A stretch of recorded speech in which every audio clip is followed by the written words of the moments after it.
మాటలు చెప్తా ఉన్నారో ఆ మాటలు మనం శ్రద్ధగా విందాం. దేవునికి స్తోత్రం కలుగును గాక. గడిచిన ఆ సంవత్సరము ఇదే రోజు జూలై 29వ తారీఖున మరి నాకు ఆఫీస్ నుంచి వచ్చినప్పుడు భయంకరమైన యాక్సిడెంట్ జరిగింది.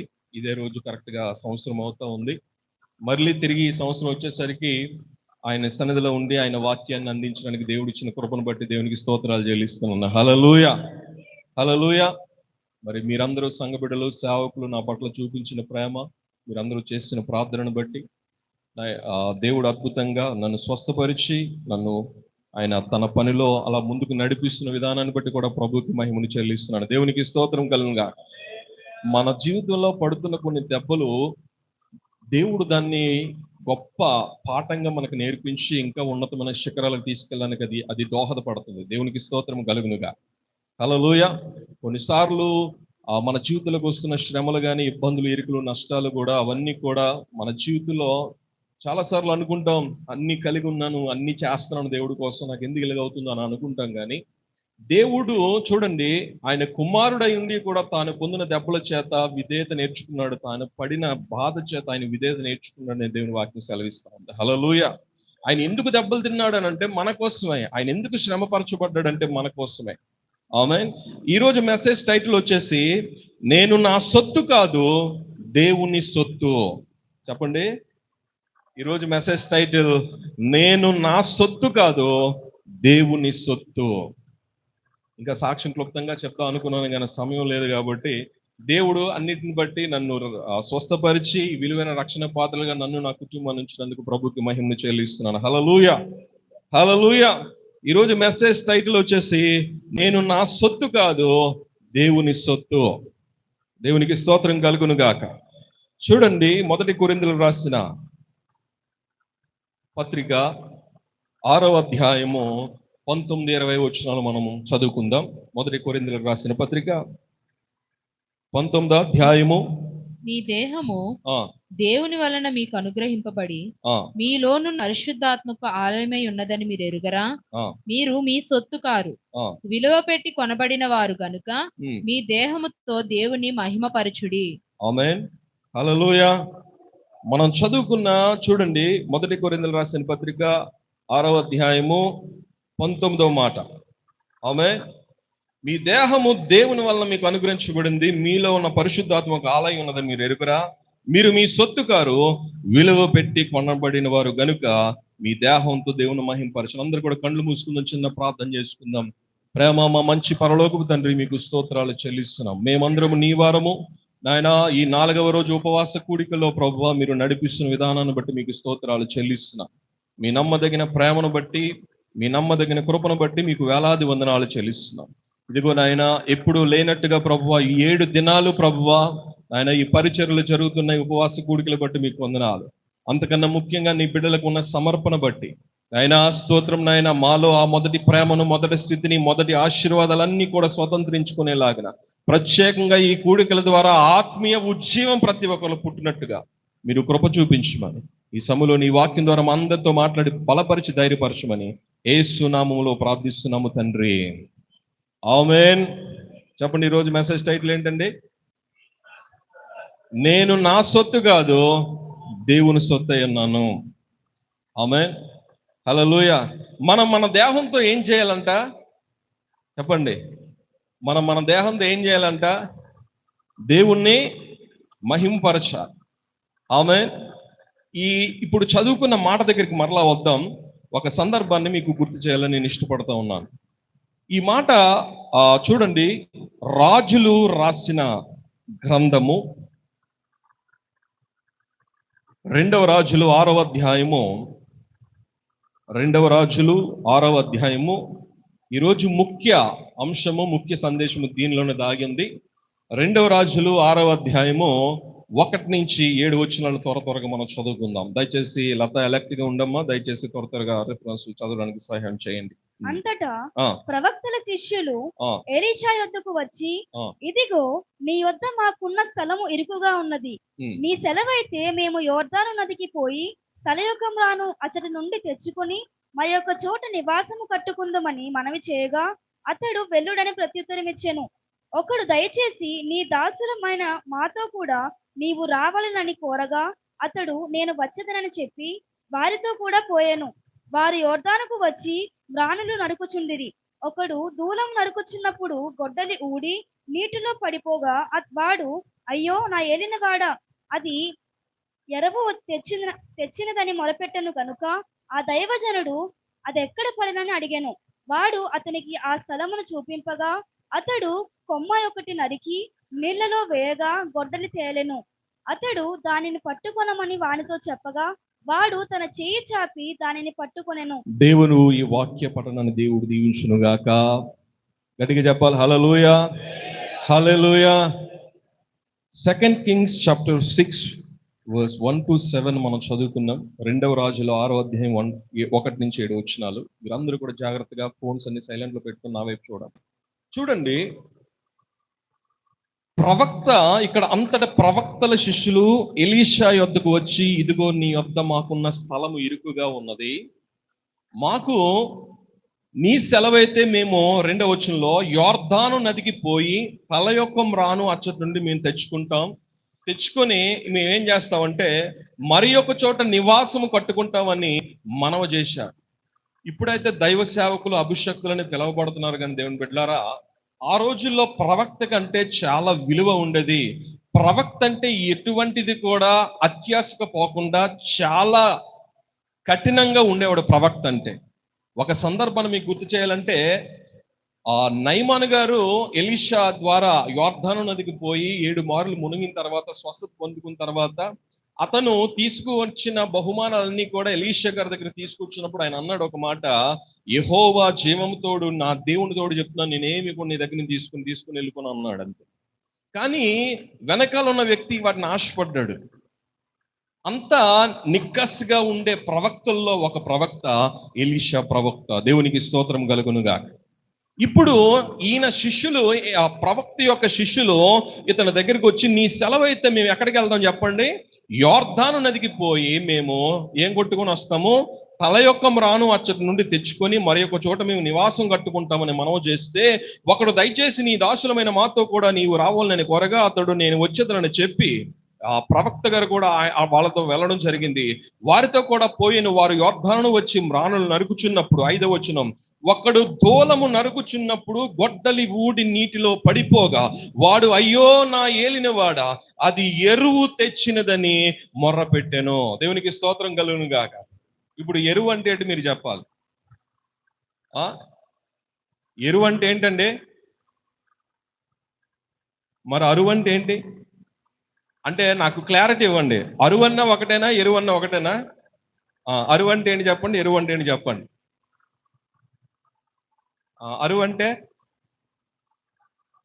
నేను అనుకుంటాను అరువు అంటే డబ్బులకు సంబంధించి, ఎరువు అంటే వస్తువుకు సంబంధించి అని. దేవునికి స్తోత్రం కలుగుగా.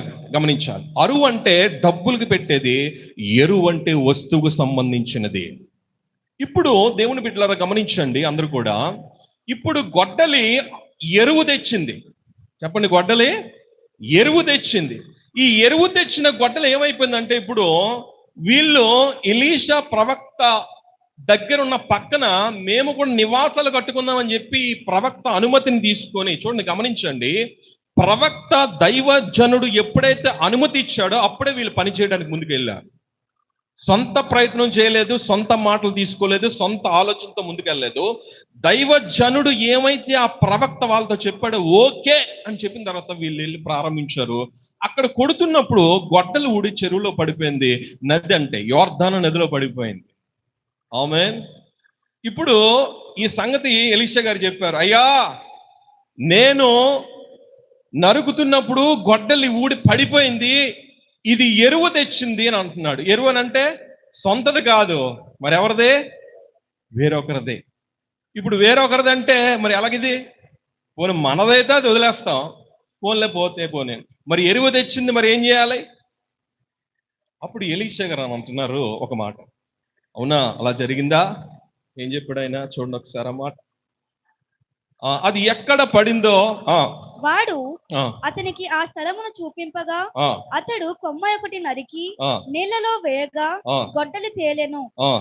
అతడు ఆ దైవజనుడు, చూడండి దైవ సేవకుడు ప్రవక్త అడిగిన మాట ఏంటంటే, ఆ గొడ్డలు ఎక్కడ పడింది అని అడిగితే ఫలానా దగ్గర పడింది అయ్యా, ఫలానా దగ్గర పడింది అని అంటే, అది ఎక్కడైతే పడిందో అక్కడ నువ్వేం చెయ్యో, ఏమని రాయబడి ఉంది అక్కడ, అతడు కొమ్మ ఒకటి నరికి నీళ్ళలో వేయమని ఎవరు చెప్పారు?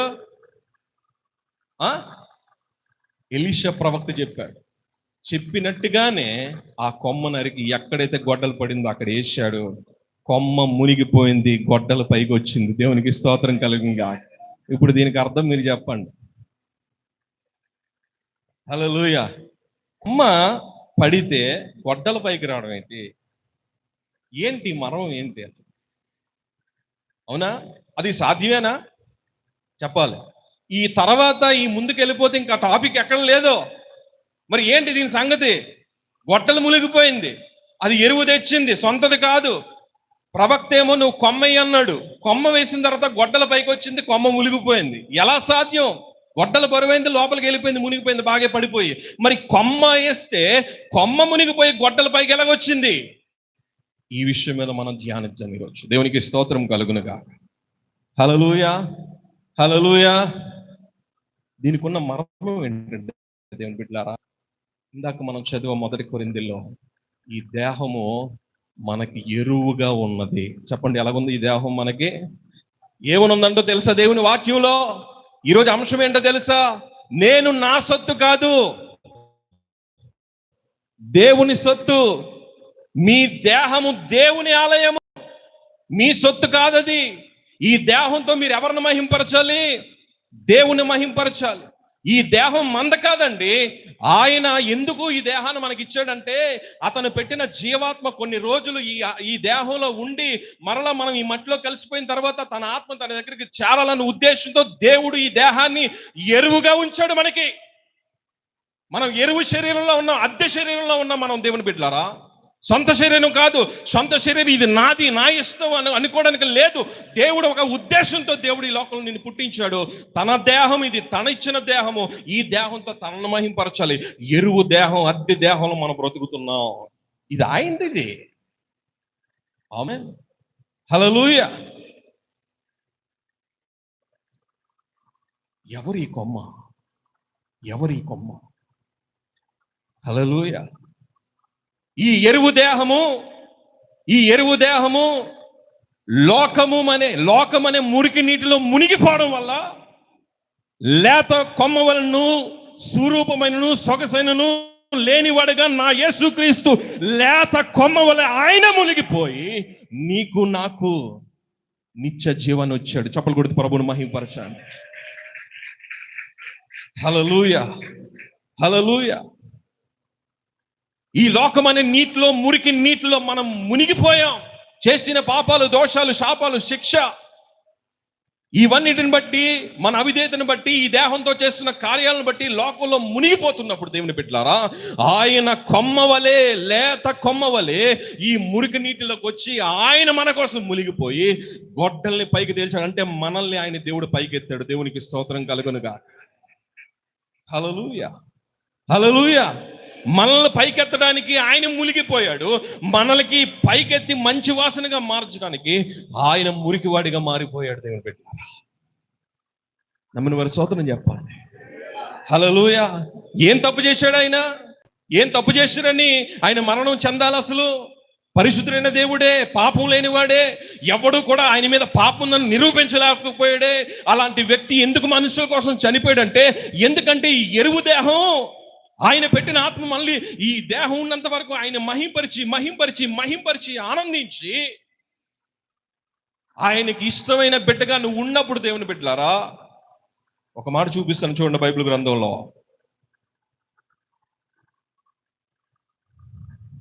1 కొరింథీయులకు రాసిన పత్రిక 6వ అధ్యాయం 15వ వచనం త్వరగా చదవండి. 1 కొరింథీయులకు రాసిన పత్రిక 6వ అధ్యాయం 15వ వచనం. మీ దేహములు క్రీస్తునకు అవయవములై ఉన్నవని మీరు ఎరుగరా? చాలమ్మా ఆ మాట. మీ దేహాలు, మీకు ఆ మాట చదవగానే వెంటనే అంటుకుందో లేదో నాకు తెలియట్లేదు, కానీ మీ దేహము క్రీస్తుకు అవయవం అని ఉంది. హల్లెలూయా. ఇప్పుడు నా బాడీలో ఈ చెయ్యి ఒక అవయవం, ఈ కాలు ఒక అవయవం, ఆమేన్. ఇప్పుడు నా దేహం, మనందరి దేహం కూడా క్రీస్తు అనే శరీరంలో ఒక అవయవంగా ఉందంట. దేవునికి స్తోత్రం చెప్పండి. హల్లెలూయా, హల్లెలూయా. అయితే క్రీస్తు అనే ఆ వ్యక్తిలో ఒక అవయంగా మన దేహం ఉన్నప్పుడు దేవుని బిడ్డలారా, మరి ఈ దేహంతో మనం ఏ పాపం చేసినా, ఏ అపవిత్రమైన పనిపాట్లు మనం వెళ్ళిపోతుంటే, దేవునికి వ్యతిరేకమైన కార్యాలు మనం జరిగిస్తుంటే, క్రీస్తు అవయవం బాధపడుతుందో లేదో మీరు చెప్పాలి. హల్లెలూయా, హల్లెలూయా. ఏందిరా ఇది?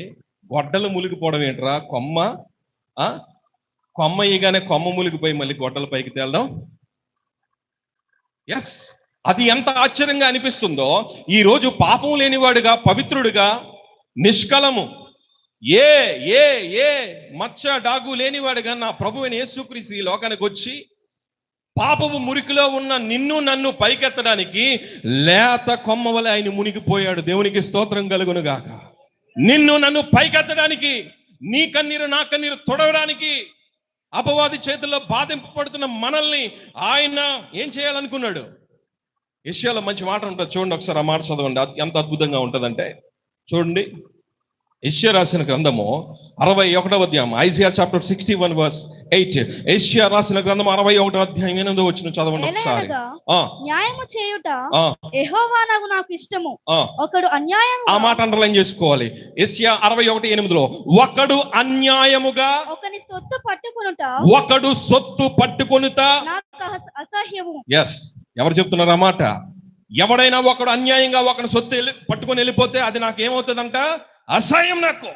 ఎస్, అసహ్యం అని అనుకున్న దేవుడు, అసహ్యం అని అనుకున్న భావించిన దేవుడు అందుకే తన అద్వితీయ కుమారుడిని ఈ లోకానికి పంపించి తన సొత్తైన ప్రజలుగా ఉన్న మనల్ని ఆయన స్వీకరించాడు. చప్పలు కొట్టి ప్రభుని స్తుతించండి. హల్లెలూయా, హల్లెలూయా. అన్యాయంగా ఒకని సొత్తు పట్టుకెళ్ళడానికి ఆయనకి అసహ్యం అయినప్పుడు, ఈ రోజు ఆయన సొత్తు కాబట్టి, ఆయన బిడ్డలుగా మనం ఉన్నాం కాబట్టి, మనల్ని అపవాది చెర పట్టుకుని వెళ్ళిపోతాడేమో అన్న ఉద్దేశంతో మనల్ని తన సొత్తుగా చేసుకోవడానికి కుమారుడైన యేసుక్రీస్తుని లోకానికి పంపించిన అద్వితీయ తండ్రి. ఆమేన్, హల్లెలూయా. యేసు ప్రభు గనక ఈ లోకానికి లేకపోతే ఎక్కడుంది మనకు నిరీక్షణ? యేసు ప్రభు గని ఈ లోకానికి లేకపోతే ఎక్కడుంది మనకు నిత్య జీవము? యేసు ప్రభు గనక ఈ లోకానికి రాకపోతే మనిషి చచ్చిపోవడం, తిన్నంగా నరకమే. ఇంకా వేరే మార్గం లేదు. ఆయన వచ్చాడు కాబట్టే మార్గము సృష్టించబడింది. ఆ మార్గం ఈ రోజు మనిషికి జీవాన్ని ఇస్తుంది. హల్లెలూయా. ఆ మార్గం ఈ రోజు మనిషికి నిత్య జీవాన్ని తీసుకొస్తుంది. అందుకే ఈ లోకానికి వచ్చాడు. చూడండి, యెషయా 43వ అధ్యాయము 1వ వచనం.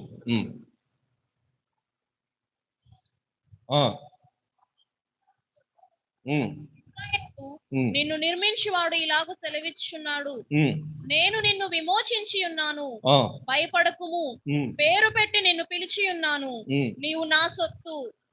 దేవునికి స్తోత్రం కలుగును గాక. ఏం పెట్టి పిలుచుకున్నాడంట దేవుడు? ఏం పెట్టి పిలుచుకున్నాడంట? హల్లెలూయా. మన దేశం ఏ దేశం? అబ్బా, ఎంత చక్కగా చెప్పారు, భారతదేశం అంట.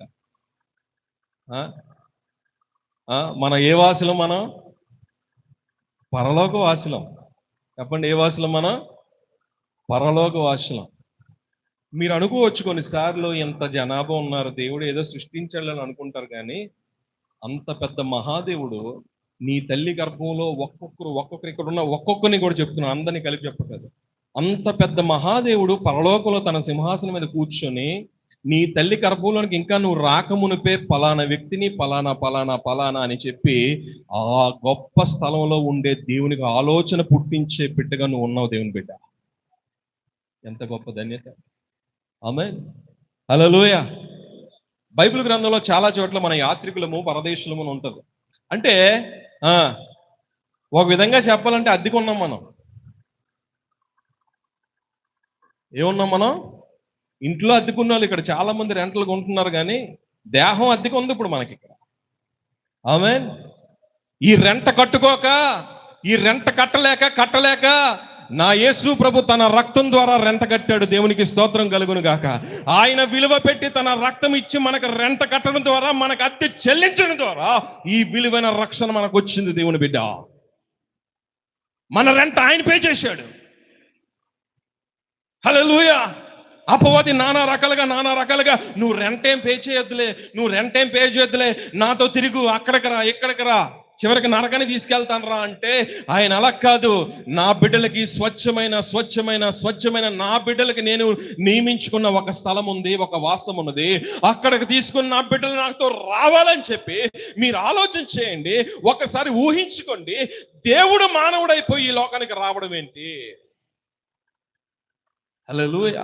నిన్ను నన్ను ఎంత గొప్పగా ఆయన ప్రేమించాడు దేవుని బిడ్డ, ఎంత గొప్పగా నిన్ను నన్ను ఆదరించాలని దేవుడు చూస్తున్నాడు నా ప్రియ బిడ్డలారా. హల్లెలూయా.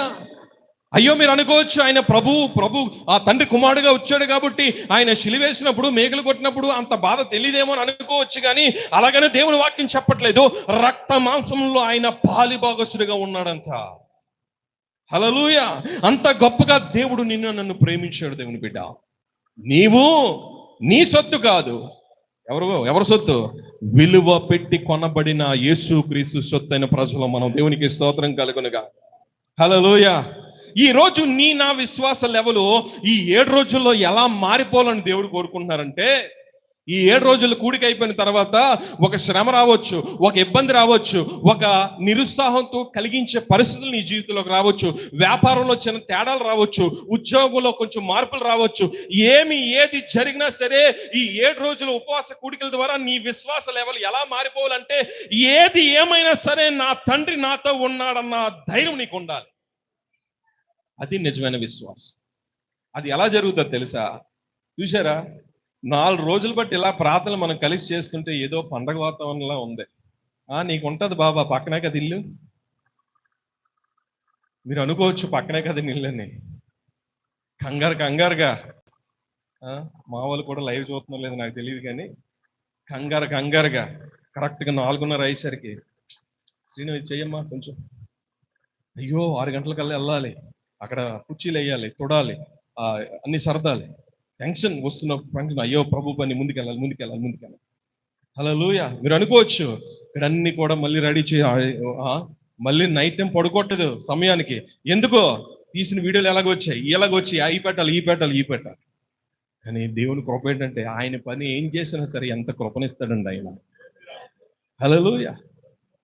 లేటుగా పడుకున్నా సరే దానికి తగ్గట్టు ఆరోగ్యం ఆయన ఇస్తూనే ఉంటాడు.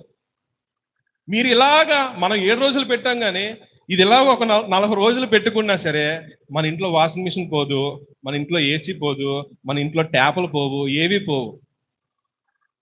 ఎందుకు? మనల్ని మాత్రమే కాదు, మన వస్తువుల మీద కూడా ఆయన కృప ఉంటది కాబట్టి. అదే పోయిందనుకో ఏమవుతుంది? అక్కడ మళ్ళీ అది పట్టుకొని వెళ్ళాలి, సమయం వేస్ట్, ఇవన్నీ వేస్ట్. ఈరోజు ఇక్కడ 7 రోజులు అయిపోతుంది, కానీ ప్రభుత్వం నువ్వు రోజు గడుపు, దేవుడిని ఆశీర్వాదకరంగా నడిపిస్తుంది. హల్లెలూయా. రోజు ప్రభుతో నువ్వు సమయం ఎప్పుడైతే ఈ రోజు మనం ఇలా ఒక పండగ వాతావరణం ఎలా నెలకొందో, అలాగే ఇది ముగించిన తర్వాత కూడా నువ్వు ప్రభుతో రోజు సమయం గడపగలిగితే, 1 గంట ఆయన కేటాయించగలిగితే, దేవుడు నిన్ను, నీ వస్తు సామాగ్రిని, నీ కుటుంబాన్ని, నీ బిడ్డల్ని అన్నిటినీ కూడా నువ్వు వెళ్ళే పనిపాట్లో కూడా ఆయన సమాధానం నీకు దయచేస్తాడు. అయ్యా ఎరువు తెచ్చుకున్నదయ్యా పడిపోయిందనంటే ఎలీషా ప్రవక్త అన్నాడు, కొమ్మేసాయి అది వస్తుంది. ఎస్, ఈరోజు యేసు ప్రభు అనే లేత కొమ్మ యెషయాలో ఉంది కదా దేవుని బిడ్డలారా. అతడు పొందిన దెబ్బల వలన మనకేం కలుగుతుంది? ఎస్, ఆయన దెబ్బలు పొందితే మనకు స్వస్థత రావడం ఏంటండి? ఆయన నలిగిపోవడం వల్ల మనకు మేలు జరగడం ఏంటండి? ఆయన నిస్సహాయ స్థితిలోకి వెళ్ళిపోవడం వల్ల మనకు సహాయం దొరకడం ఏంటండి? ఆమేన్. హల్లెలూయా. కనుక దేవుని బిడ్డలారా, ఈరోజు ఆ మురికి నీటిలో నుంచి మనల్ని లేవనెత్తిన దేవుడు ప్రభువైన యేసుక్రీస్తు. హల్లెలూయా. మీరు ఇందాక చదివిన అదే రాజులు మీరు చదవగలిగితే, నేను ఒక సందర్భం చెప్తాను. యోర్దాను నదికి ఉన్న ప్రత్యేకత నేను చెప్తాను చూడండి. నేను అనుకుంటాను, పాపం నయమాను గారు ఎన్నో బహుమానాలు పట్టుకొని ఆయన దగ్గరికి వచ్చాడు. ఎవరి దగ్గరికి? ప్రవక్త దగ్గరికి. ఎలీషా ప్రవక్త దగ్గరికి వచ్చినప్పుడు ఆయన అంటాడు, యాక్చువల్గా నయమాన్ అనుకున్న పద్ధతి ఏంటంటే, నా మీద చెయ్యుంచి ప్రార్థన చేసి నన్ను స్వస్థపరుస్తాడేమో ఈయన అని అనుకుంటాడు. వాస్తవానికి అది జరగలేదు. ఏం జరిగింది?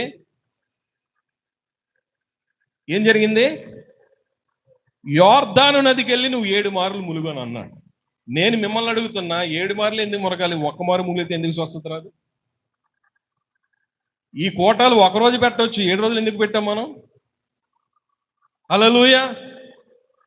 బైబిల్లో మనం చూసినప్పుడు దేవుని బిడ్డలారా, 7 అనే సంఖ్యకి ఒక ప్రత్యేక పరిపూర్ణత సంఖ్య, పరిపూర్ణత స్థానం దానికి ఇవ్వబడింది. దేవునికి స్తోత్రం కలుగుగా. అమ్మయ్య, నేను 7వ తారీఖునే పుట్టానులే అని సంతోషపడక, సంబరపడక. ఎన్నో తారీఖు పుట్టినా, ఎవరు పుట్టినా సరే ప్రభువుకి సంతోషపరిచే జీవితం జీవిస్తేనే నీకు నిత్య రాజ్యం. హల్లెలూయా. ఇక్కడ 7వ తారీఖు పుట్టిన వాళ్ళు ఎవరు ఉన్నారో మాకు తెలియదు, కానీ నేనైతే పుట్టాను, చక్రి పుట్టాడు, ఇంకెవరు పుట్టారు మాకు తెలియదు. కానీ ఓకే, దేవునికి స్తోత్రం. పుట్టినంత మాత్రాన ప్రభువుని సంతోష పెట్టాలి తప్ప 7వ తారీఖు పుట్టినంత మాత్రం ఏం జరగదు. హల్లెలూయా, హల్లెలూయా.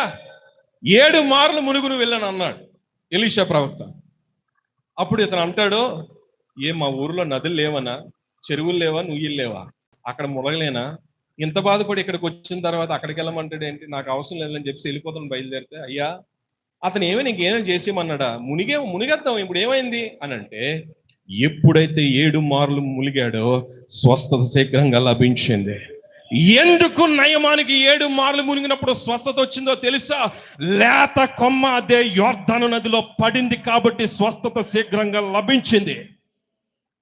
లేత కొమ్మైన యేసు ప్రభు అదే నీటిలో మునిగాడు కాబట్టి మురిగిపోయింది, అనారోగ్యం పోయింది, స్వస్థత వచ్చింది. లూకా సువార్త 4వ అధ్యాయం 1వ మాట చదవండి. Luke chapter 4 verse 1. మౌతులో చదివితే బాగుంటుంది నాకు. యేసు పరిశుద్ధాత్మ పూర్ణుడై యోర్దాను నది నుండి. ఎక్కడి నుండి? యోర్దాను నది. యేసు పరిశుద్ధాత్మతో నింపబడిన వాడై యోర్దాను నది నుండి. ఎక్కడి నుంచి? ఎక్కడి నుంచి? లేత కొమ్మ ఎవరు? యోర్దాను నుండి యేసయ్య. లేత కొమ్మ ఎవరు? పడిపోయిన కొమ్మ ఎవరు? మునిగిపోయిన కొమ్మ ఎవరు? ఈ రోజు మనం ఆరాధిస్తున్న మన ఆరాధ్య దైవం యేసు ప్రభు. హల్లెలూయా, హల్లెలూయా. ఆయన యోర్దాను నది నుండి పరిశుద్ధాత్మ పూర్ణుడై, హల్లెలూయా, వచ్చినప్పుడు దేవుని బిడ్డలారా ఏం జరిగింది తర్వాత చదవండి ఒకసారి.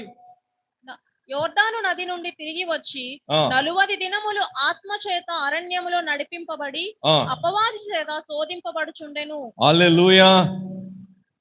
చూడండి, యోర్దాను నదిలో నుంచి, యోర్దాను దగ్గర నుంచి యేసు ప్రభు పరిశుద్ధాత్మ బలముతో నిండుకొని వచ్చిన వాడై, హల్లెలూయా, అపవాది చేత నానా రకాలుగా శోధించబడినప్పుడు, నీవు దేవుడు కదా, ఇదిగో తిను తిను తిను తిను అని అంటే, ఎంత శక్తివంతమైన మాట, లోకాన్ని కదిలించిన మాట ఏంటో తెలుసా? ఒక మాట, మనుషుడు రొట్టె వల్ల మాత్రమే కాదు, నా తండ్రి నా దేవుడు నోటి నుంచి వచ్చే ప్రతి మాట వల్ల కూడా బ్రతుకుతాడు. హల్లెలూయా, హల్లెలూయా. ఎంత శక్తివంతమైన మాట. హల్లెలూయా. ఈరోజు 7 మార్లు నయమాన మునిగినప్పుడు స్వస్థత వస్తే, ఈ 7 రోజుల ఉపవాస కూడికలు అయిపోతే నీ బ్రతుకులో దేవుడు ఎంత మేలు చేయడానికి ఇష్టపడుతున్నాడు అనే సంగతి ఆలోచిస్తూ. హల్లెలూయా. దేవుడి కార్యాలు ఇప్పుడు ఎలా ఉంటాయంటే, ఇది ఆయనే చేశాడా అన్నట్టు ఉంటాయి. చెప్పండి, ఎలాగుంటాయి? ఇది ఆయనే చేశాడా? 30 సంవత్సరాల క్రితం ఆంధ్రప్రదేశ్లో వర్షాలు పడలేదు, కర్ణాటక వాళ్ళు గేట్లు ఎత్తంటారా బాబు, మాకు నీళ్ళు లేవన్నారు. ఇక్కడ ప్రార్థన చేస్తున్నారు. నీకు తెలుసా? ఇక్కడ ప్రార్థన చేస్తున్నారు, వర్షాలు పడట్లేదు, గేట్లు ఎత్తాను, నీళ్ళు లేవరా. విచిత్రంగా ఇక్కడ ప్రార్థన చేస్తుంటే దేవుడు కర్ణాటకలో వర్షాలు కురిపించాడు. అప్పుడు మనం అడగాల్సిన లేదు, ఆటోమేటిక్గా గాలి గేట్లు ఎత్తిస్తారు మునిగిపోద్దని. అప్పుడు మనం అడగాల్సిన లేదు వాళ్ళని, ఆటోమేటిక్గా గాలి గేట్లు ఎత్తిస్తారు. వర్షం ఎక్కువైపోయింది, గేట్లు ఎత్తకపోతే అలా ఉంటే దేవుడి కార్యాలు. హల్లెలూయా. మనం అనుకుంటాం ఇంకా రాలేదు, ఇంకా పడలేదు, ఇంకా అవ్వలేదు అని అనుకుంటాం. ఆయన వైపు నుంచి ఆయన కార్యం చేసుకుంటూ వస్తున్నాడు నీ దగ్గరికి. హల్లెలూయా, హల్లెలూయా. దేవుడు ఎప్పుడు కూడా, మీరు అనుకుంటారు కొన్నిసార్లు తనను యందు నమ్మిక ఉంచిన బిడ్డలు ఎప్పుడు కూడా దేవుడు ఎలా అనుకుంటాడంటే, దేవుని బిడ్డలారా, విడిచిపెట్టేశాడా, వదిలేశాడా, నా బిడ్డలు ముట్టుకుంటే కనుగుడిని ముట్టుకున్నట్టు అని చెప్పాడు. కానీ దేవుడు ఎక్కడ అని కొన్నిసార్లు మనం అనుకుంటాం. కానీ నీ కోసం ఆయన నమ్ముకున్న నీ కోసం ఎవరు ఒక్క మాట అన్నా సరే నువ్వు మర్చిపోతావేమో కొన్ని దినాలకి, లేకపోతే నువ్వు మర్చిపోవచ్చేమో కొన్ని దినాలకి, ఆయన మాత్రం ఎప్పటికీ మర్చిపోడు. నీ శత్రువుకి బుద్ధి చెప్పి నీ దగ్గర తీసుకొస్తాడు ఖచ్చితంగా. నీకు వ్యతిరేకంగా మాట్లాడుతున్న వాళ్ళు ఈ జీవితాల్లో ఖచ్చితంగా దేవుడు తగిన కార్యం చేసి నీ పాదాల దగ్గర తీసుకొచ్చే దేవుడు నీకున్నాడు. దేవుని బిడ్డ, నువ్వు నమ్ముకుంటున్న దేవుడు ఏదో సాదాసీదావంతుడు కాదు, సర్వశక్తి గల దేవుడు, ఎల్షదా అయిన అలాంటి శక్తిమంతుడు కలిగి ఉన్న దేవుని బిడ్డ, ఈ 7 రోజుల్లో నీ బ్రతుకులో ఏమి కలగాలని నువ్వు కోరుకుంటున్నావో, ఈ 7 రోజుల్లో నీ బిడ్డలకు వివాహ విషయంలో, నీ బిడ్డలకు భవిష్యత్తుల విషయంలో ఏ కోరిక, ఏ వేదన, ఏ చింత, ఏ కన్నీరు నీలో ఉందో అన్ని కూడా ప్రభు పాదాల దగ్గర పెట్టు. ఈ 7 రోజులు మనము సాదాసీదగా ఎక్కడో తిరగలేదు, ఆయన ఇంటిలో వచ్చాము, ఆయన ద్వారబంధాలు దాటుకుంటూ వచ్చాము. ఖచ్చితంగా నీ దేవుడు నీ జీవితంలో మేలు చేయబోతున్నాడు. నమ్మిన వారి స్తోత్రం చెప్పండి. హల్లెలూయా. వాస్తవానికి ఈ ఆలోచన నాకే వచ్చింది. ఫస్ట్ 3 రోజులు అనుకుని పాస్టర్ గారే చెప్పాను. తర్వాత ప్రభు ఒక వాక్యం ద్వారా మాట్లాడి, ఇదే సందర్భం మాట్లాడి 7 రోజులు అనే మాట ఎప్పుడైతే కలిగిందో నా హృదయంలో, వెంటనే పాస్టర్ గారే చెప్పాను. అప్పుడు నేను అన్నాను, ఇలాగే పెట్టాలి, అలాగే చేయాలని అడగలేదు. కానీ పాస్టర్ చేయి 3 రోజుల 7 రోజులు అంటే పాస్టర్ గారు కూడా 7 రోజులు పెడదాం అన్నా. దేవునికి స్తోత్రం కలుగునుగా. నయమానికి 7 రోజులు మురిగిన తర్వాత స్వస్థత ఎలాగొచ్చిందో, 7 మార్లు మురిగినప్పుడు ఈ 7 రోజుల కూటాల ద్వారా నీ బ్రతుకులో కూడా దేవుడు ఏదో అద్భుతం చేయబోతున్నాడని నమ్ము. హల్లెలూయా. తగిన కారం దేవుడు మేలు చేయబోతున్నాడు. హల్లెలూయా. నేను అనుకుంటాను, ఆశీర్వాదం అంటే ఇడ్లీ వెనకాల చట్నీ లాంటిది. కొత్త షాప్కి వెళ్ళినప్పుడు కవర్లో బట్టలు పెట్టి కవర్ ఇస్తారు చూసి వెనకాతల, అలాగనుకుంటా ఆశీర్వాదాలు అంటే. హల్లెలూయా. ఇడ్లీ వెనకాల చట్నీ, కొత్త బట్టలు తెచ్చిన కవర్ లాంటిది ఆశీర్వాదం. వాటి కోసం ఇప్పుడు ఎదురు చూడకండి. ప్రభు పాదాల దగ్గర ఆయనతో మమేకమైపోవాలని, ఆయనలో ఉన్న బలాన్ని నీకు ఇవ్వాలని కోరుకుంటున్న దేవుడు, ఆయనలో ఉన్న విశ్వాసాన్ని నీకు ఇవ్వాలనుకుంటున్న దేవుడు, ఆయన వలె నువ్వు ఉండాలని కోరుకుంటున్న దేవుడి స్వరూపం వలె నువ్వు ఎప్పుడైతే మారిపోతావో అన్ని కూడా నీ వెనకాల కుక్కలాగా వస్తాయంతే. ఆయనతో ఎప్పుడైతే శక్తివంతంగా నువ్వు మార్చబడతావో, అందుకే అపోస్తలుడైన పౌలు 1 కొరింథీయులకు రాసిన పత్రిక 11 ఏం చెప్పాడో తెలుసా? నేను క్రీస్తుని పోలి నడుచుకుంటున్నాను, మీరు నన్ను పోలి నడుచుకోండి అని అన్నాడు. ఎంత గట్స్ ఉంటే, ఎంత ధైర్యం ఉంటే ఆ మాట నువ్వు చెప్పగలవు? అని ఎలా చెప్పగలిగాడు? ఈరోజు మనం చెప్పగలమా? నేను క్రీస్తుని పోలి నడుచుకుంటున్నాను, క్రీస్తు స్వభావం నాలో ఉందని మనం చెప్పగలమా దేవుని బిడ్డ? అలాంటి ఒక్క ధైర్యం మనకు కావాలి. హల్లెలూయా. ఈరోజు పొంచి ఉన్నాడు అపవాది ఏదో పరిస్థితులు బట్టి. 7 రోజులు కోటాలకు వెళ్ళిపోతావు నువ్వు? గాజువాక నుంచి తొంగలం వెళ్ళిపోతావా? ఛార్జీలు అయిపోవట్లేదా? పెట్రోల్ అయిపోవట్లేదా? ఎక్కడికైనా వెళ్ళకపోయావా? హల్లెలూయా. ఈరోజు చాలా ప్రార్థన అవసరం. మనం ప్రార్థన చేస్తున్నాం దేవుని బిడ్డ. హల్లెలూయా.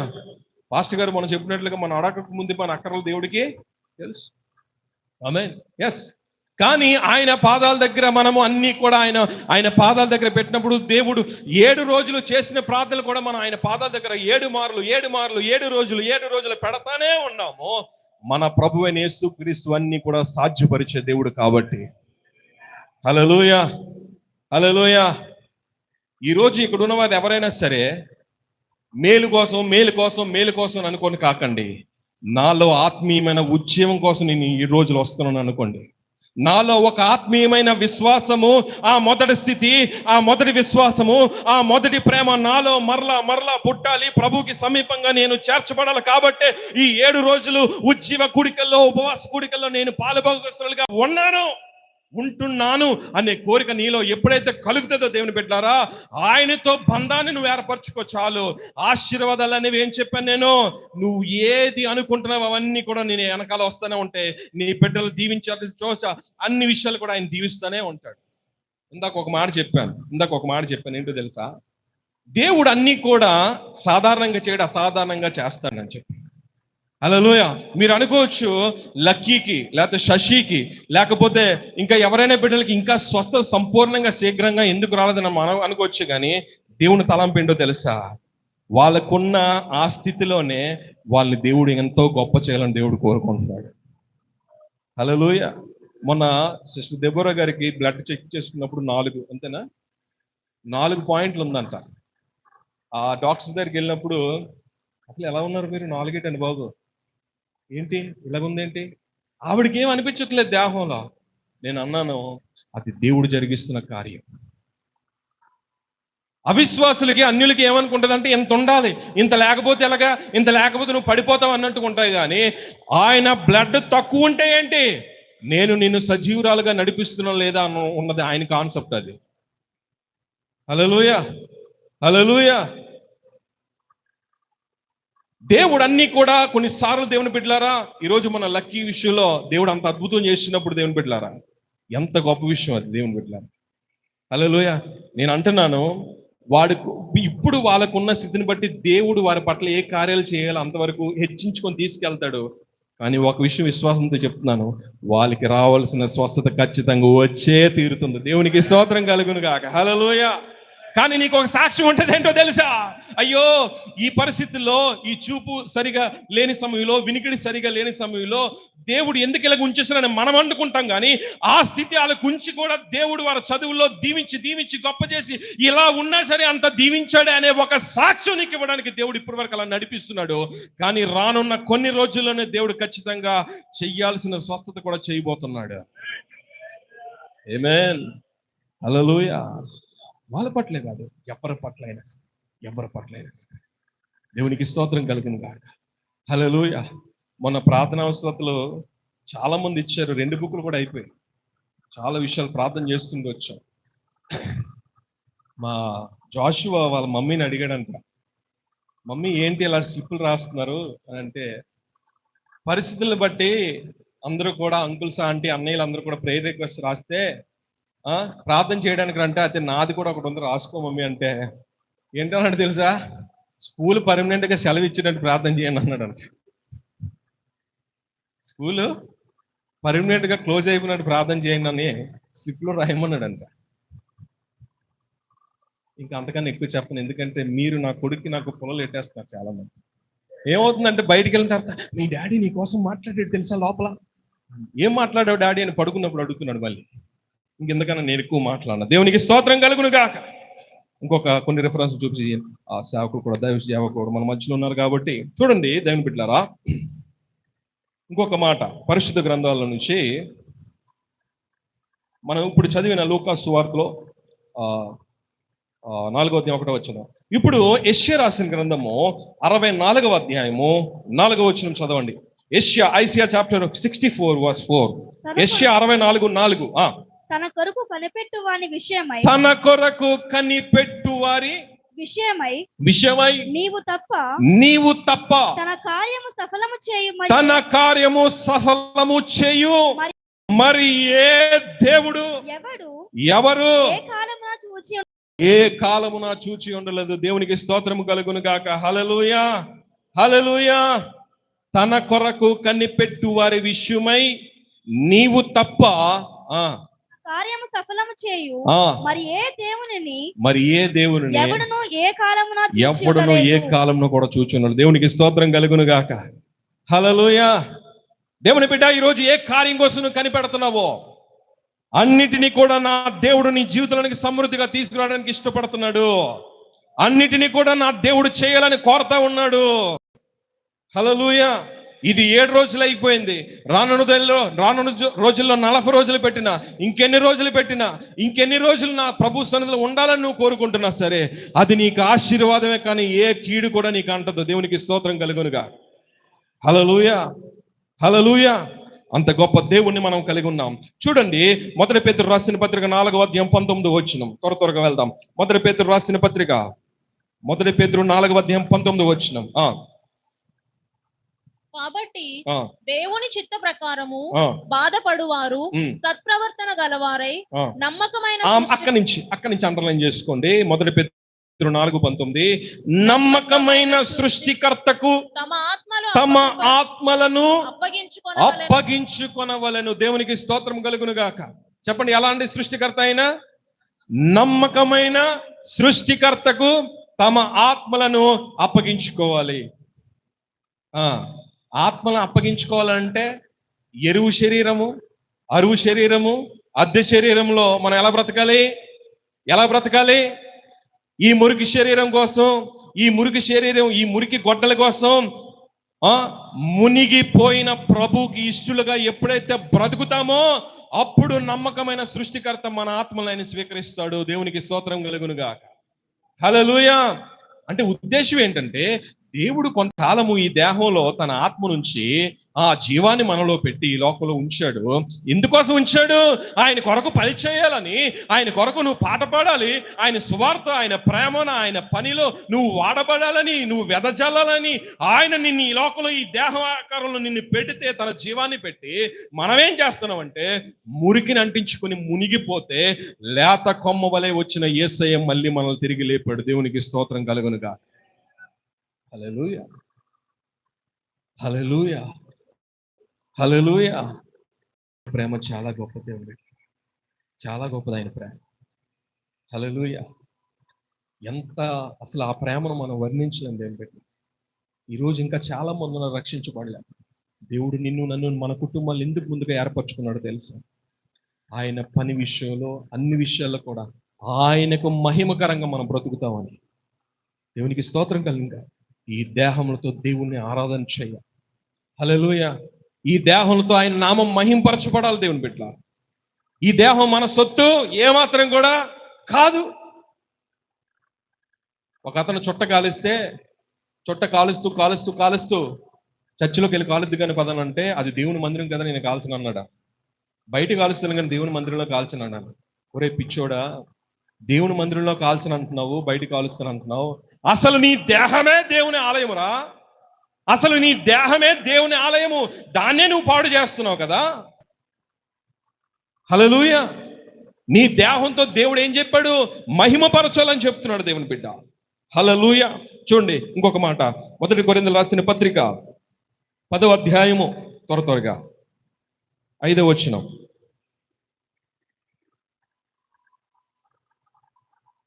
అయితే వారిలో ఎక్కువ మంది దేవునికి ఇష్టలుగా ఉండకపోయారు గనుక అరణ్యంలో సంహరింపబడి. మళ్ళీ చదవమ్మ మాట. 1 కొరింథీయులకు రాసిన పత్రిక 10వ అధ్యాయం 5వ వచనం. అయితే వారిలో ఎక్కువ మంది దేవునికి ఇష్టలుగా ఉండకపోయిరి గనుక అరణ్యంలో సంహరింపబడిరి. అరణ్యం అంటే శ్రమకు సాదృశ్యం అది. హల్లెలూయా. ఈ రోజు దేవునికి ఇష్టమైన ఈ దేహము, దేవుని బిడ్డారా, ఈ దేహంతో ఎప్పుడైతే ఆయన మనం మహింపరచమో, ఈ దేహం ఎప్పుడైతే ఆయన పని కొరకు మనం ఉపయోగించుకోమో దేవుని బిడ్డారా, ఆ రోజు అరణ్యం లాంటి శ్రమలు మన మీదకి వచ్చినప్పుడు దేవుని బిడ్డారా, దేవుని ఆధారం చేసుకోకుండా, దేవుని ఆశ్రయించకుండా, దేవుని దూరంగా ఎప్పుడైతే మనం బ్రతుకుతామో దేవుని బిడ్డారా, ఆ రోజు ఆ అరణ్య పరిస్థితులు బట్టి నువ్వేమైపోతావు? సంహరించబడతావు. అదే ఇష్టలుగా జీవిస్తే ఈ భూమి మీద నీకు సమాధానం ఉందని లూకా సువార్తలో దేవుని వాక్యం చెప్తుంది. దేవునికి స్తోత్రం కలుగునుగాక. హల్లెలూయా. దేవుని సమాధానం నీ మీద ఏలుతుందని దేవుని వాక్యం చెప్తా ఉంది. ద్వితీయోపదేశకాండము 24వ అధ్యాయం 10వ వచనంలో ఎరువు తెచ్చింది. మళ్ళీ ఎక్కడికి వెళ్ళిపోవాలి? ద్వితీయోపదేశకాండం 24వ అధ్యాయం 10వ వచనం చదవండి చివరిగా. నీ పొరుగు వానికి ఏదైనాను నీవు ఎరువిచ్చిన ఎడల అతని యొద్ద తాకట్టు వస్తువు తీసుకొనుటకు అతని ఇంటికి వెళ్ళకూడదు. హల్లెలూయా. ఎరువు తెచ్చిన ఈ దేహము దేవుని బిడ్డ, ఇది క్రీస్తుది, ఇది క్రీస్తుకి కొలువైన ఆలయము. ఈ దేవుని బిడ్డలారా, ఈ ఎరువు తెచ్చిన ఈ దేహము, ఆమేన్. అక్కడ ఎరువు తెచ్చింది ఏం చేయకూడదంట? నువ్వు వెళ్ళి మళ్ళీ ఏం చేయకూడదంట? ఎవరికి కూడా నువ్వేం చేయాలి? ఇప్పుడు అక్కడ గొడ్డలు పడిపోయినప్పుడు, అయ్యో ఇది నాది కాదే, ఎరువు తెచ్చిందే. ఎస్, ఎరువు తెచ్చిన గొడ్డలి మళ్ళీ వాళ్ళకి ఇచ్చేయాలన్న ఆలోచన ఉంది. ఈ రోజు ఎరువు అంటే అద్దెకున్న దేహము, ఎరువు తెచ్చిన దేహము, ఈ దేహం మనది కాదు, మన దేవుని ఆలయము ఉన్నది. ఈ దేహంతో మనం ఎలా బ్రతుకుతున్నాం, ఈ దేహంతో మనం ఎలా జీవిస్తున్నాం, ఏ యోగ్యమైన రీతిగా ప్రభు వల్ల మనం పాలుభోగస్తులు అవుతున్నాం, అన్నిటినీ కూడా మనల్ని యోచన. చాలా మంది, నేను చెప్తున్నాను దేవుని బిడ్డలారా, ప్రభు వల్ల తీసుకున్నప్పుడు ఏదో తీసేసుకుంటున్నాం అని అనుకోకండి. ఈరోజు చెప్పినట్టుగా ఆయన సుందరుడై ఉండి, అందమైన 10,000లో అందమైన వాడు ఆయన నీ కోసం నా కోసం లేత కొమ్మ వలె మునిగిపోయి ఈ మురికి దేహాన్ని పైకి తేవాలని, ఆయన బిడ్డలు ఆయన సొత్తుగా చేసుకోవాలని కోరికతో అతి సుందరుడైన దేవుడు నిన్ను నన్ను ప్రేమించి తను మునిగిపోయాడు. హల్లెలూయా. కనుక ఆయన ప్రేమను మనం ఎల్లవేళలా గుర్తించాలి దేవుని బిడ్డ. హల్లెలూయా. అంత గొప్ప ప్రేమమైన మనం కలిగి ఉన్నాం. తీతుకు రాసిన పత్రిక మొన్న చదివించాను చూడండి. తీతుకు రాసిన పత్రిక 2వ అధ్యాయం 14వ వచనం చివరి మాట అద్భుతంగా ఉంటది. ఆ మాట తీతుకు రాసిన పత్రిక 2వ అధ్యాయం 14వ వచనం. ఆయన సమస్తమైన దుర్నీతి నుండి మనలను విమోచించి సత్క్రియలందు ఆసక్తి గల ప్రజలను తన కోసము పవిత్రపరుచుకొని తన సొత్తుగా చేసుకొనుటకు తన్ను తానే మన కొరకు అర్పించుకొనెను. ఆ మాట చూసారా? అందరూ చెప్పండి. నన్ను ఆయన సొత్తుగా చేసుకోవడానికి తన్ను తాను అప్పగించుకున్నాడు నా ప్రభువైన యేసుక్రీస్తు. హల్లెలూయా. మనము మన సొత్తు కాదు, తన సొత్తుగా చేసుకోవడానికి ఏమైపోయాడంట? ఆయన తనను తాను అర్పించుకున్నాడంట. దేవునికి స్తోత్రం కలుగునుగా. హల్లెలూయా. దేవుడి క్లుప్తకరణ అందరిలో దీవించును గాక. ఈ 7 రోజులు ఈ ఉపవాస కూడికల్లో దేవుడు మనందరి జీవితాల్లో నూతన ఉజ్జీవం పుట్టించును గాక. హల్లెలూయా. హల్లెలూయా. నేను ఒక విషయం చెప్పి ముగిస్తా. దేవుని బిడ్డలారా చూడండి, ఈ రోజు నేను ఒక విషయం చెప్పాను. మన ఆశీర్వాదాల కన్నా, మన బిడ్డల భవిష్యత్తుల కన్నా, అన్నిటికన్నా ముందు దేవునితో మన సంబంధం బలపరచబడాలి. ఈ దేవునితో ఎప్పుడైతే నీ సంబంధం బలపరచబడుతుందో, ఈ 7 రోజుల్లో నేను ఒకటే చెప్తున్నాను, ఈ రోజు వరకు దేవునికి నీకు ఏదైతే రహస్యమైన క్రియలు జరుగుతున్నాయో, ఏదైతే కూడా నువ్వు విడిచిపెట్టాలని కూడా విడిచిపెట్టలేకపోతున్నావో, ఆ విషయంలో దేవుడు నీకు జయం ఇవ్వాలని దేవుడు కోరుతా ఉన్నాడు. హల్లెలూయా. యవన తమ్ముడు చెల్లి, ఈరోజు ఫోన్లో నువ్వేం చూస్తున్నావు? మీ మమ్మీ డాడీ పడుకుండిపోయిన తర్వాత నువ్వు ఫోన్లో ఏం చూస్తున్నావు? దేవుడు చూస్తున్నాడన్న సంగతి భయం కలిగి ఉండాలి నువ్వు. హల్లెలూయా.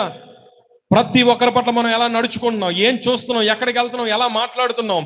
సంఘంలో ఉన్నప్పుడు ఒక భక్తి, బయట సమాజంలో ఉన్నప్పుడు ఒక భక్తి అన్నట్టుగా కాదు దేవుని బిడ్డ.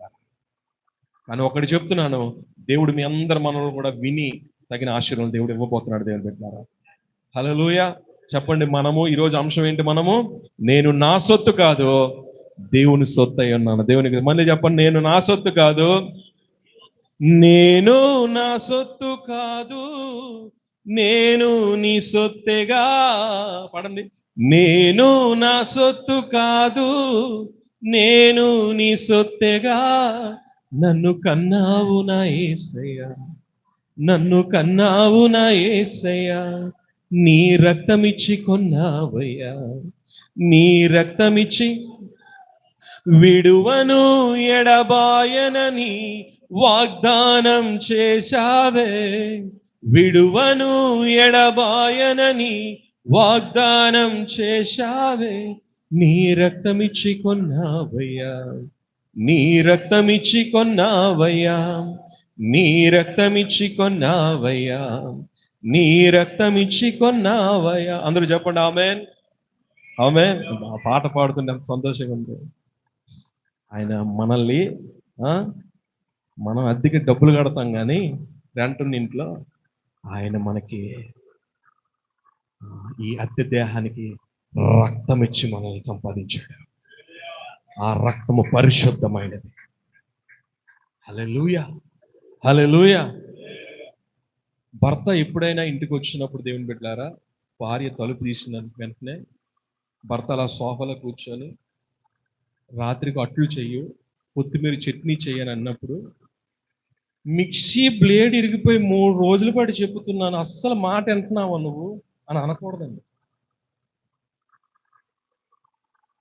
వాషింగ్ మిషన్ నీళ్ళు రావట్లేదని చెప్పుతుంటే వింటావా నువ్వు? అసలు ఇలా చిరాకు పుట్టించకూడదండి. వెంటనే ఏమనాలంటే టీ, కాఫీ, ఇరానియా, లేకపోతే లెమనా, ఏం కావాలండి మీకు అని అంటే వెంటనే కూలైపోయాయి. నాన్న మొన్న మన ఇందిరాకాలనీ ప్రేయర్ హాల్కి వెళ్ళినప్పుడు నువ్వేదో బట్టలు చూసావు కదా, ఏంటది? భర్తే అడుగుతాడు. నా భార్య అనట్లేదు, అలాంటిది కాదు. హల్లెలూయా. మొదట వరుణ్ణి, పురుషుణ్ణి, కుటుంబానికి శిరస్సు అయి ఉన్న యజమానిని సంతోషపెట్టండి, అన్ని మీకు దొరుకుతాయి. దేవునికి స్తోత్రం కలుగునుగా. హల్లెలూయా. మరి స్త్రీలను సంతోషపెట్టకపోయినా పర్లేదా అని పురుషులు అనుకోవద్దు. హల్లెలూయా.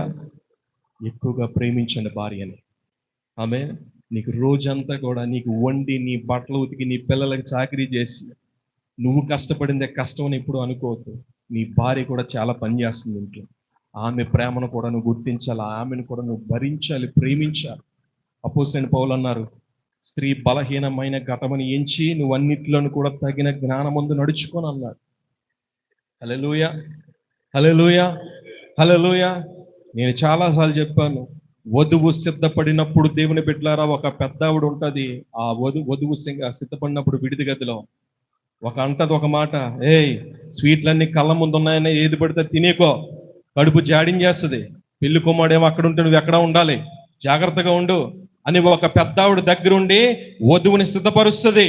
ఆ పెద్దావిడ లేకపోతే ఏమవుతుందో తెలుసా? పెండ్లి కుమార్తె అన్ని వస్త్రము సరిగా వేసుకో, కాలు దగ్గర పెట్టుకో, నీటిగా నడు, వరుణ్ దగ్గరికి చక్కగా వెళ్ళు అని రూపకల్పన అన్ని కూడా సౌందర్యవతిగా తీర్చిదిద్దేది ఒక ఆవిడ ఉంటది. ఈ రోజు సంఘాన్ని కూడా అలా నడిపించడానికి దేవుడు ఒక ప్రవక్తని, ఒక అభిషక్తుని, ఒక దైవజనుని, అందుకే దేవుడు సంఘానికి దేవుడు పెట్టాడు.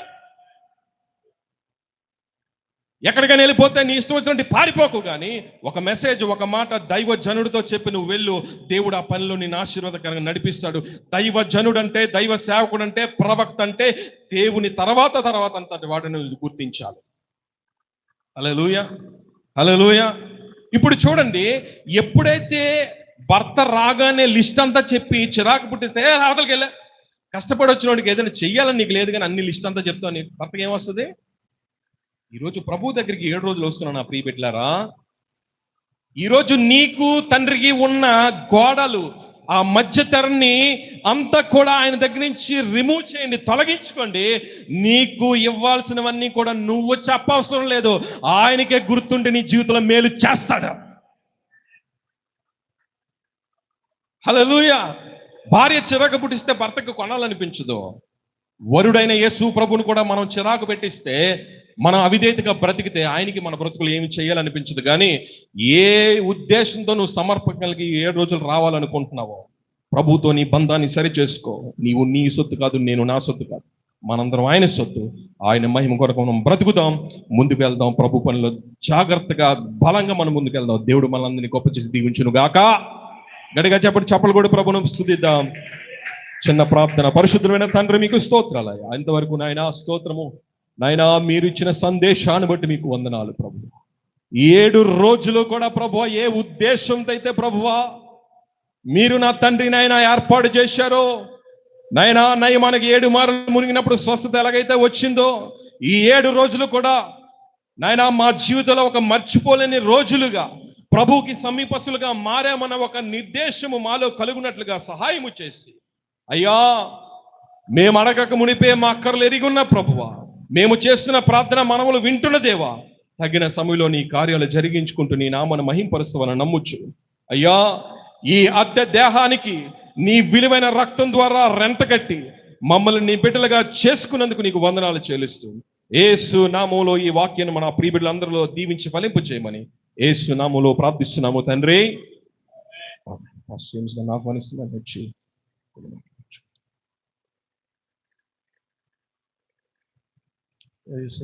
ప్రార్థన కూడికలోకి కూడి వచ్చిన అందరికీ స్తోత్రం. ముగించి ఆశీర్వాదంతో బయలుదేరే ముందు చక్కటి సందేశం దేవుడు అందరితో మాట్లాడు. బిడ్డని ఎవరు తక్కువగా అనుకోరు. మీరు కొంతమంది చిన్నప్పటి నుంచి చూస్తున్నారు, ప్రత్యేకంగా సహోదరులు మునుపటి చూసేవాళ్ళు చిన్నప్పుడు, కానీ దయచేసి ఎవరిని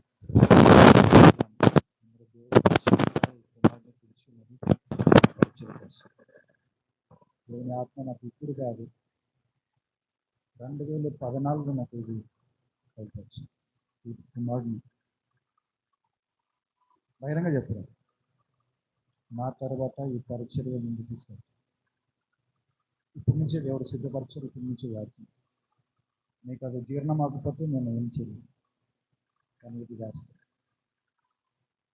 ఈ పరిచర్లో దేవుడు ప్రతి ఒక్కరిని వాడుతారు, కానీ ఈ బిడ్డని దేవుడు ప్రత్యేకంగా ఈ పరిచర్యలో నిలబెట్టి ముందుకు తీసుకెళ్తారు.